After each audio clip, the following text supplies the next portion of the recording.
करेंगे बड़ी खबर के साथ। बिहार के आरा में 17 जून को पुलिस एनकाउंटर में भरत भूषण तिवारी की मौत के एक हफ्ते बाद भी ये मामला थमने का नाम ही नहीं ले रहा है।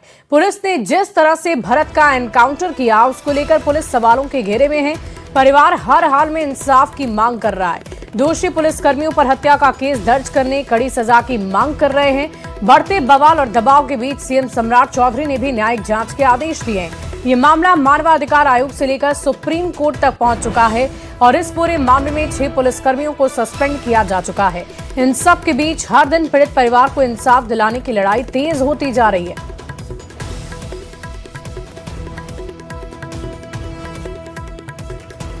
काउंटर का जो मामला था भरत भूषण तिवारी का, उस मामले को लेकर के मेरे द्वारा बिहार राज्य मानवाधिकार आयोग पटना और राष्ट्रीय मानवाधिकार आयोग नई दिल्ली के समक्ष 2 अलग अलग पिटीशन फाइल किया गया था, जिसके रिगार्डिंग आज बिहार मानवाधिकार आयोग पटना के द्वारा इस मामले में संज्ञान लिया गया है। माननीय आयोग के अध्यक्ष जस्टिस अनंत मनोहर बदर साहब के द्वारा बिहार के डीजीपी, बिहार के चीफ सेक्रेटरी और सुप्रिंटेंडेंट ऑफ पुलिस भोजपुर को नोटिस जारी किया गया है और 4 सप्ताह में पूरे मामले की रिपोर्ट मांगी गई है।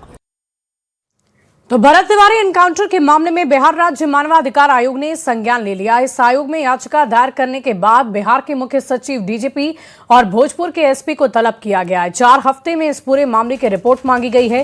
13 जुलाई को इस मामले की समीक्षा की जाएगी। आपको बता दें कि मानवाधिकार वकील एसके झा ने आयोग से याचिका दी थी, जिसमें इस एनकाउंटर में शामिल सभी पुलिसकर्मी के खिलाफ केस दर्ज करने और कड़ी कार्रवाई की मांग की गई।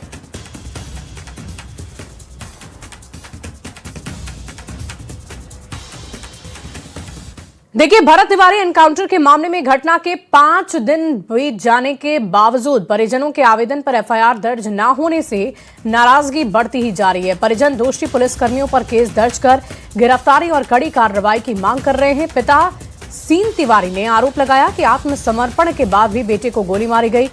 वहीं दूसरी और तत्कालीन थाना प्रभारी ने परिजन और ग्रामीण पर 3 मामले दर्ज किए हैं। परिवार लगातार न्याय की गुहार लगा रहा है। भोजपुर जिले के शाहपुर थाना क्षेत्र के बिलौटी में हुए भरत तिवारी की पुलिस एनकाउंटर में मौत के बाद 5 दिन बीत गए हैं और देखिए इस वक्त हम मौजूद हैं उसी भरत तिवारी के घर पर, जहां की उनका पूरा परिवार मौजूद है। और इस प्रकरण की अगर बात करें तो अभी तक जो परिजन के द्वारा आवेदन दिया गया था उस पर पुलिस के द्वारा कोई कार्रवाई नहीं की गई है और पुलिस के द्वारा 3 एफआईआर किया गया था, उसके ऊपर कार्रवाई शुरू हो गई है। हालांकि इस मामले को लेकर के पीड़ित परिवार जो है अभी उनका मांग है कि जो इस घटना में दोषी पुलिसकर्मी हैं, दोषी जो अधिकारी हैं, उनके ऊपर सीधे कार्रवाई की जाए। और उनका साफ तौर पर ये मानना है कि ये जो कार्रवाई है वो पूरी तरह से साजिश के तहत की गई कार्रवाई है और सीधे तौर पर हम उनके पिताजी से जुड़ेंगे, उनसे बातचीत करने की कोशिश करेंगे। ऐसा घटना दुखद घटना था, किसी को बर्दाश्त नहीं हुआ। तो सोचा कि हम नहीं इस पर ही करेंगे, कोई तरह का सुनवाई नहीं होगी। दिन भर आपको थाने पर बैठा दिया गया, दिन भर बैठाया गया, सुबह से लेके अंधेरा जब तक नहीं। उसके बाद आपको छोड़ा। अभी क्या लगता है अब क्या मांग करेंगे? न्यायिक जांच का भी आदेश मुख्यमंत्री ने कर दिया है, लगता है कि न्याय मिलेगा? तो सामने कैसे आएगा उसको देखा जाएगा। कर्म कर्तव्य था किया, स्तर पर जांच होगा। इनके आवेदन पर कोई कार्रवाई नहीं हो पाई है। वहीं जो ग्रामीण है, जो परिजन है, वो साफ तौर पर उनका ये कहना है कि जब तक भरत तिवारी के जो घटना में शामिल पुलिसकर्मी है उनको फांसी नहीं दिया जाता है, जब तक इन लोगों का जो मांग है वो लगातार जारी रहेगा। और इसको लेकर के आगामी 24 जून को यहाँ पर एक महापंचायत का आयोजन किया गया है, जिसमें कि पूरे देश के कोने कोने से लोगों के जुटने की संभावना है। चंदन कुमार, न्यूज़ 18, बिलौटी, भोजपुर। और इस बीच लखीसराय से एक बड़ी खबर आ रही है। नीट री एग्जाम में धांधली की कोशिश का मामला, ईओयू मामले की जांच करेगी। लखीसराय में 3 एफआईआर दर्ज हो चुके हैं। तीनों एफआईआर की जांच ईओयू ने टेक ओवर कर लिया है। इस वक्त की बड़ी खबर लखीसराय से आपको बता दें, नीट री एग्जाम में धांधली की कोशिश का मामला ईओयू करेगी। इस मामले की तफ्तीश लखीसराय में 3 एफआईआर दर्ज हुई है। तीनों एफआईआर की जांच ईओयू ने टेक ओवर किया है। नीट में चीट करने का था इंतजाम, पुलिस ने कर दिया काम तमाम। बायोमेट्रिक मशीन में करते थे झोल, पुलिस ने खोल दी पूरी पोल। डॉक्टर बनने का देख रहे थे ख्वाब, सलाखों के पीछे मिलेगा जवाब। देश की सबसे बड़ी मेडिकल परीक्षा नीट, जो रविवार को पटना समेत पूरे देश में दोबारा आयोजित हुई। नीट परीक्षा के दौरान लखीसराय से धोखाधड़ी की एक ऐसी खौफनाक साजिश सामने आई है जिसने पूरे सिस्टम को हिलाकर रख दिया है। लखीसराय में पुलिस और प्रशासन ने मिलकर कुल 9 सॉल्वरों को रंगे हाथ धर दबोचा है। ये वो डमी कैंडिडेट्स थे जो दूसरों की जगह परीक्षा देने बैठे थे। कार्रवाई यही नहीं रुकी, पुलिस ने उस असली छात्र संजीत कुमार को भी गिरफ्तार कर लिया है, जो शॉर्टकट से डॉक्टर बनने का सपना देख रहा था। 9 करीब डमी कैंडिडेट्स ऐसे पकड़े गए। इसमें 3 सेंटर से ये 9 लोगों की गिरफ्तारी हुई। एक ओरिजिनल कैंडिडेट संजीत कुमार भी पकड़ा गया। इस पूरे फर्जीवाड़े के पीछे गया कॉलेज का अर्पित राज नाम का युवक था, जो इस गैंग का मुख्य सेटिंगबाज और मास्टरमाइंड बताया जा रहा है। अर्पित राज आपके सेटर में आएंगे, जिन्होंने सेट करने की कोशिश की। उसमें 2 लोग गिरफ्तार हुए हैं, एक अर्पित राज है और एक रंजीत कुमार है, जो BMIMS पावापुरी के 4थे वर्ष के छात्र हैं मेडिकल के। लेकिन सबसे चौंकाने वाला खुलासा हुआ बायोमेट्रिक जांच में।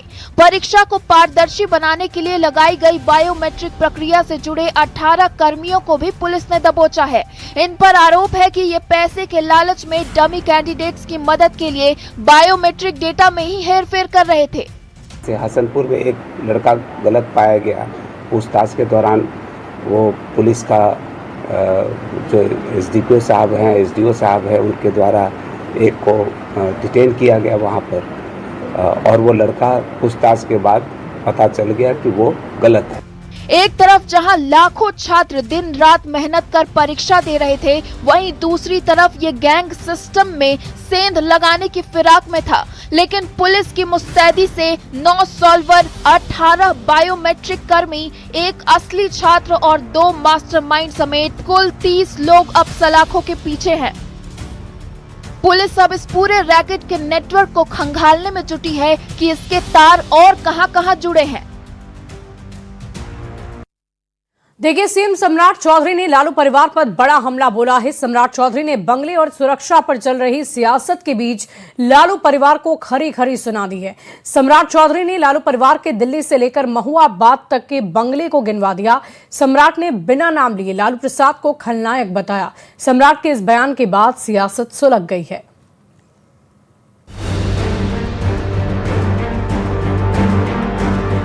पूरा बिहार का फोर्स आप ही को देते हैं। अरे अति पिछड़ा कर को सुरक्षा कौन देगा? बिहार में लालू परिवार की सुरक्षा और बंगले पर सियासत उफान पर है। 10 सर्कुलर रोड वाले बंगले और सिक्योरिटी को लेकर लगातार सुलग रही सियासत के बीच सीएम सम्राट चौधरी ने इस सियासत की आग को और भड़का दिया है। सम्राट ने लालू परिवार पर अब तक का सबसे बड़ा प्रहार किया है। सीएम सम्राट ने लालू प्रसाद और राबड़ी देवी को 2 टूक सुना दिया। जितनी जरूरत है उतनी सुरक्षा मिली हुई है। अब क्या पूरे बिहार का फोर्स लालू परिवार की सुरक्षा में लगा दिया जाए? आजकल घर और सिक्योरिटी खेल रहे हैं। एगो घरवा चाहिए, एगो बेटा को चाहिए, एगो माता जी को चाहिए। अभी उनके यहाँ 150 पुलिस वाला है, 150, लेकिन वो कहेंगे कि हमरा सब पुलिस वापस ले लिया। अब बताइए, पूरा बिहार का फोर्स आप ही को देते हैं। अरे अति पिछड़ा कर को सुरक्षा कौन देगा? अरे आपको जितनी जरूरत है उतनी सुरक्षा है। लालू जी को बुलेट प्रूफ, राबड़ी जी को बुलेट प्रूफ गाड़ी, अब क्या चाहिए ये तो बता दीजिए। सम्राट चौधरी यही नहीं रुके, उन्होंने बिना नाम लिए लालू प्रसाद को खलनायक तक बता दिया। सम्राट ने कहा, जो सबसे बड़ा खलनायक है उससे डर लग रहा है। जो सबसे बड़ा खलनायक हो उसी को डर लग रहा है। इसका मतलब सुशासन ठीक हो गया है। सीएम सम्राट ने बंगले को लेकर लालू परिवार की बखिया उधेड़नी शुरू कर दी। सम्राट ने कौटिल्य नगर से महुआ बाग और दिल्ली से गोपालगंज तक लालू प्रसाद के बंगले का जिक्र छेड़ दिया। सम्राट ने कहा, जिन्होंने पिछड़ों की जमीन पर कब्जा किया है वो उसे छोड़ेंगे नहीं। और कितना घर है गिन पाया आज तक कोई? उनको कितना घर है? एगो राजा बाजार में अलग घर, कौटिल्या नगर में 5 गो घर मिला के एक घर, महुआ बाग में अलग कब्जा किए हैं, गोपालगंज में अलग कब्जा किए हैं, दिल्ली में अलग कब्जा किए हैं। अरे अब कितना कब्जा कीजिएगा? मैं तो इतिहास निकाल रहा हूं साथियों। 1990 से लेकर 2024 तक अति पिछड़ा समाज का जमीन किसने किसने कब्जा किया है, सारा हिसाब करूंगा। सम्राट चौधरी के ताबड़तोड़ हमले के बाद आरजेडी तिलमिला गई है। आरजेडी ने सीएम सम्राट पर तीखा हमला बोला है। ये लोग अधिकृत हैं सुरक्षा के लिए, और सुरक्षा मुहैया कराना सरकार की नीतियों में आता है। लेकिन आप इस तरह का प्रचार करते हैं, इस तरह का लोगों के बीच प्रस्तुतिकरण करते हैं, जैसे लगता है कि कहीं ना कहीं आप अपने स्तर से सुरक्षा मुहैया करा रहे हैं। बंगले और सुरक्षा के सियासी मुद्दे पर सीएम सम्राट चौधरी पहली बार खुलकर बोले। सीएम ने दोनों मुद्दे पर लालू परिवार को खरी खरी सुना दी। सम्राट के तल्ख तेवर और सबसे बड़े सियासी हमले ने सियासी पारा हाई कर दिया है। न्यूज़ 18 के लिए पटना से शैलेंद्र कुमार की रिपोर्ट। और देखिए, मुख्यमंत्री सम्राट चौधरी ने अति पिछड़ों की जमीन को कब्जा मुक्त कराने का ऐलान कर दिया है और इसके लिए 1990 से अतिक्रमण और कब्जे का इतिहास खंगाला जा रहा है। सीएम के ऐलान के बाद अब राजस्व एवं भूमि सुधार विभाग ने कमर कस ली है। विभाग के मंत्री दिलीप जायसवाल ने कहा कि सीएम सम्राट के साथ विभाग की समीक्षा बैठक हुई, जिसमें ये निर्माण लिया गया है कि 1990 से अभी तक जहां भी दलित अति पिछड़े को जमीन पर कब्जा किया गया उसकी सूची बनाई जाएगी, कब्जा छुड़ाकर कार्रवाई की जाएगी। दिलीप जायसवाल ने कहा है कि लालू प्रसाद और राबड़ी देवी की सरकार ने बड़े पैमाने पर जमीन माफिया से बड़ी प्रॉपर्टी बनाई है और उन सब की सूची तैयार की जा रही है। माननीय मुख्यमंत्री जी ने राजस्व विभाग के साथ विशेष बैठक भी किया और उन्होंने कहा कि 1990 से आज तक जो हमारे SC ST समाज के, अति पिछड़ा समाज के, ऐसे लोग जो कि समाज के अंतिम पंक्ति के लोग हैं, गरीब हैं और बहुत लोग तो भूमिहीन भी हैं, ऐसे लोगों को या तो जो 3 डिसमिल जमीन दिया गया है और आज तक उनको जो है बासगित पर्चा मिलने के बाद भी जमीन पर उनको बासगित कब्जा नहीं दिलाया गया है, तो ऐसे लोगों का और जो हमारे अति पिछड़ा और SC ST हैं उनके जमीन को अगर किसी ने हड़पने का काम किया है या उनको उनके जमीन का हेराफेरी किया गया है जमीन माफिया के द्वारा, उसकी पूरी सूची तैयार करनी है और उस सूची को तैयार करके और हमारे अति पिछड़ा SC ST और हमारे पिछड़ा भाई को जो है उस जमीन पर उनका हक दिलाने के लिए ये अभियान चलेगा। लेकिन सम्राट चौधरी का इशारा कहीं न कहीं सीधे तौर पर लालू यादव और राबड़ी देवी की सरकार के दौरान जो जमीन पर कब्जा किया गया उसको लेकर के भी निशाना था। अभी मैं इसको नहीं बता सकता हूं, लेकिन उन्होंने कुछ गोपनीय आदेश भी दिए हैं कि ऐसे लोगों का सूची भी तैयार किया जाए जो एकाएक जमीन माफिया से संबंधित रहते हुए बहुत बड़ी प्रॉपर्टी बना ली है। कोई एक आदमी 10 दिन, 1 महीना, 2 महीना पहले तक जमीन पर था और जमीन माफिया बनकर के वो आज जो है करोड़पति हो गया, तो ऐसे लोगों की भी सूची तैयार हो रही है। तो इसलिए जो है लालू जी के जमाने में 90 में और उस समय अगर कोई किसी का जमीन हड़पा गया है और आज बेचारे वो आवाज नहीं उठा पाए हैं, तो अब उनको जो है न्याय मिलेगा। मुजफ्फरपुर से एक बड़ी खबर आ रही है। बेला इंडस्ट्रीज फेज 1 स्थित एक कारखाने में भीषण आग लग गई है। शुरुआती जानकारी के अनुसार शॉर्ट सर्किट आग की वजह बताई जा रही है। सूत्री फैक्ट्री में आग लगने की बात सामने आई। आग लगते ही फैक्ट्री परिसर में अफरा तफरी का माहौल हो गया। सूचना मिलते ही अग्निशमन विभाग मौके पर पहुंची। कड़ी मशक्कत के बाद आग पर काबू पाया। आग श्री कृष्णा प्रोडक्ट्स के कारखाने में लगी है, जहां कचरे से रस्सी बनाने का काम होता था। आग में पूरा कारखाना धू-धू कर जल उठा है। घटना के समय फैक्ट्री के अंदर 2 लोग मौजूद थे। आग में लाखों की संपत्ति जलकर खाक हो गई, जबकि एक व्यक्ति आंशिक रूप से घायल हुआ है। इस खबर के अधिक जानकारी के साथ न्यूज 18 संवाददाता प्रियांक हमारे साथ फोन लाइन पर जुड़ रहे हैं। प्रियांक, एक और बड़ी घटना मुजफ्फरपुर में हुई। अस्पताल में पहले आग लगी थी और अब ये तस्वीर फैक्ट्री की सामने आ रही है।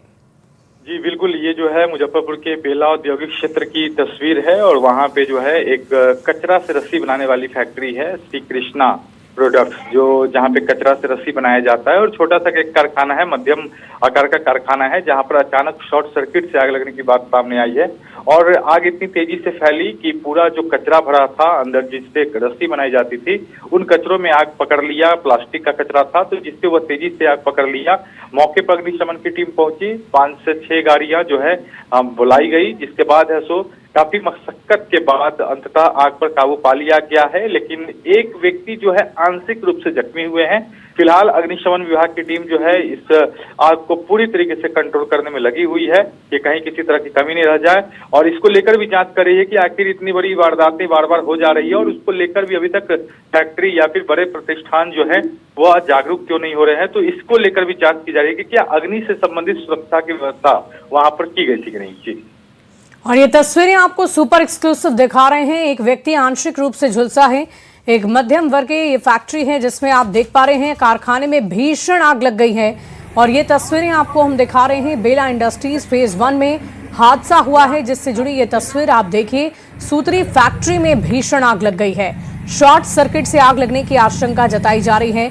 एक्सक्लूसिव तस्वीरें आपको हम दिखा रहे हैं, कैसे धुंध कर सब कुछ जल उठा है, जिसकी तस्वीरें इस वक्त सामने आ चुकी है। कारखाने में भीषण आग लगी है। ये तस्वीरें आप देखिए, बेला इंडस्ट्रीज फेज 1 में बड़ा हादसा हुआ है। सूत्री फैक्ट्री में भीषण आग लगी है। फिलहाल आग पर काबू पाया जा चुका है। शॉर्ट सर्किट आशंका जताई जा रही है, आग लगने की वजह बताई जा रही है। फिलहाल आगे की कार्रवाई, जांच पड़ताल लगातार जारी है।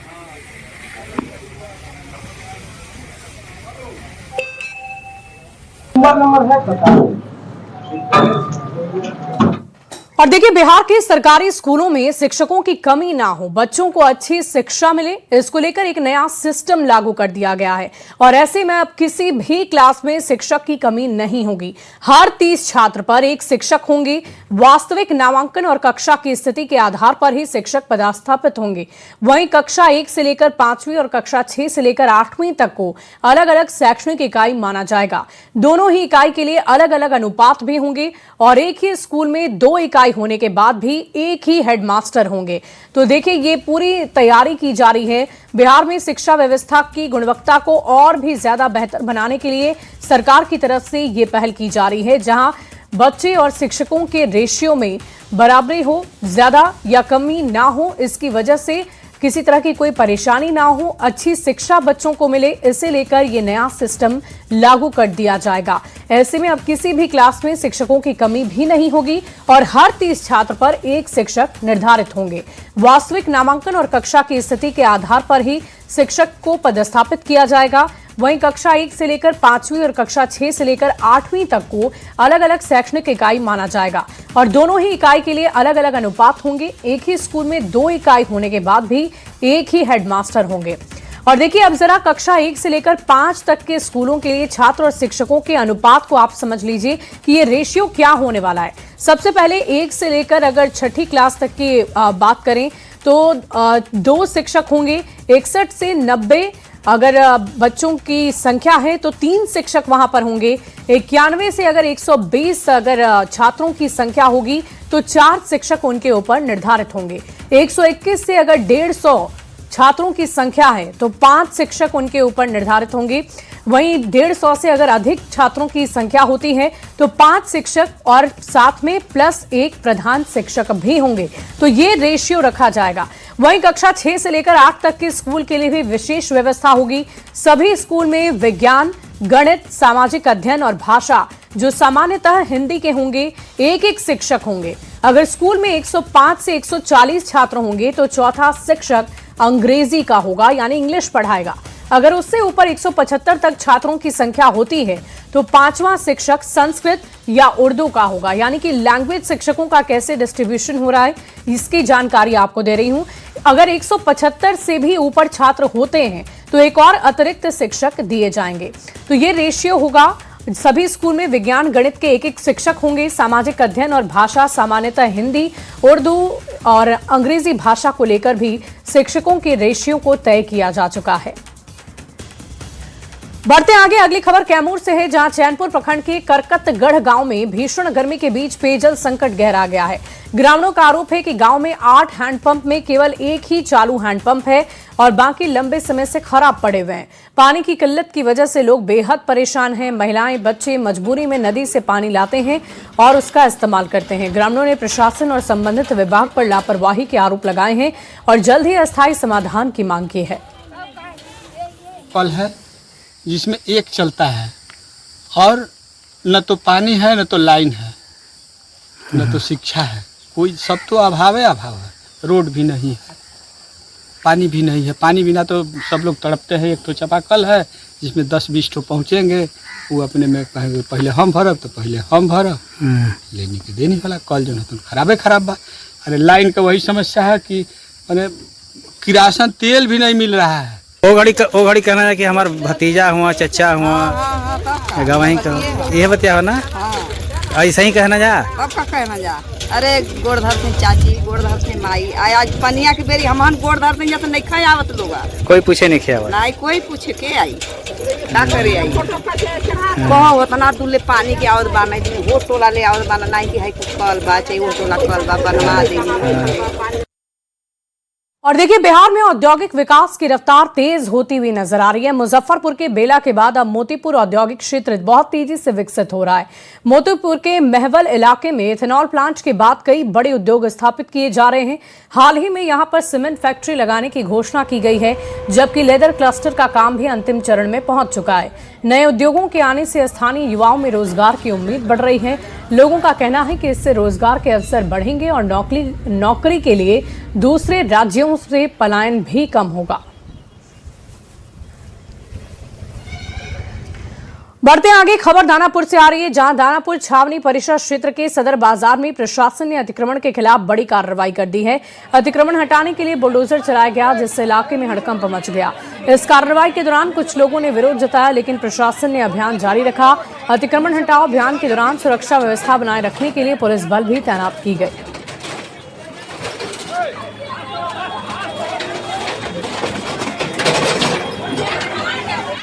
और फिलहाल इस बुलेटिन